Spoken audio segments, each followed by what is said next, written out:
PS Crypto, hello everyone. So in the previous episode, we talked about Bitcoin potentially reaching the bottom at around $30,000. Uh, since we've called this massive dip here, we talked about the bottom being in this zone right here, and we mentioned that we don't think, by we I mean me, that Bitcoin will go any lower than $30,000 or $29,000.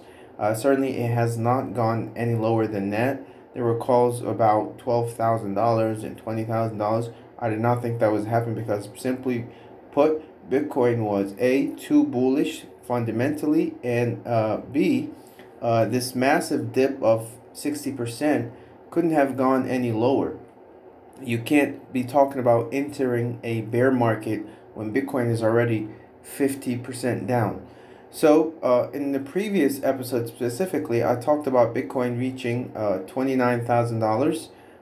It did not happen. We only reached $34,000. Does that mean we're out of the woods? Not necessarily. We could still potentially see a rejection, although that rejection, in my opinion, could happen all the way at $50,000 at this support zone, which was traditionally very strong, but now is a very strong resistance. It could also happen right now at $43,000. And if you actually look at the shorter time frames, it looks like it's getting ready to get rejected. We have to keep an eye on that. But for now, let me go back to the Bitcoin video. Bitcoin. Okay.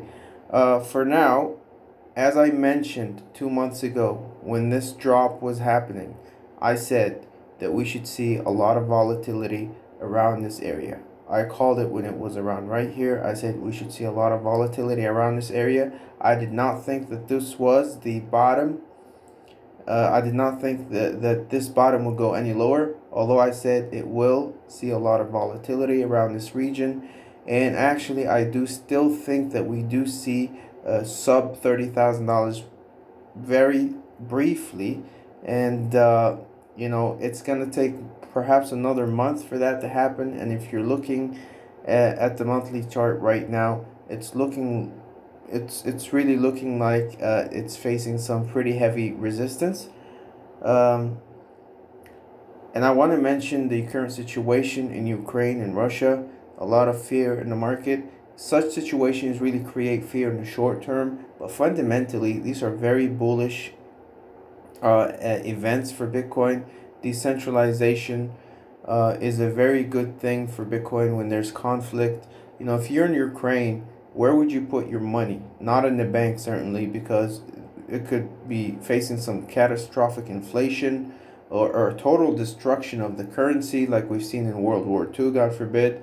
So Bitcoin is the ultimate solution. And not only in Ukraine, there's a lot of countries right now looking at what's happening in Ukraine and what's happening with their currency.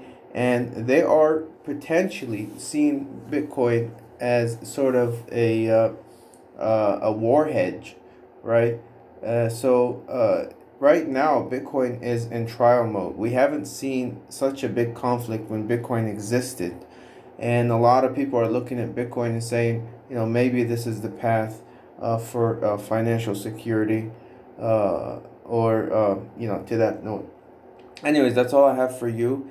Bitcoin is looking great overall. We will still see volatility. The volume is just too low for us to be talking about, well, actually, it's not too low, but, compared to this pump right here, compared to previous volume averages, so far, even on the hourly chart, it's pretty low, which is an indication of some sort of volatility coming our way. And usually, when we have been up for days, that volatility is usually on the downside. So I do anticipate a movement to the downside.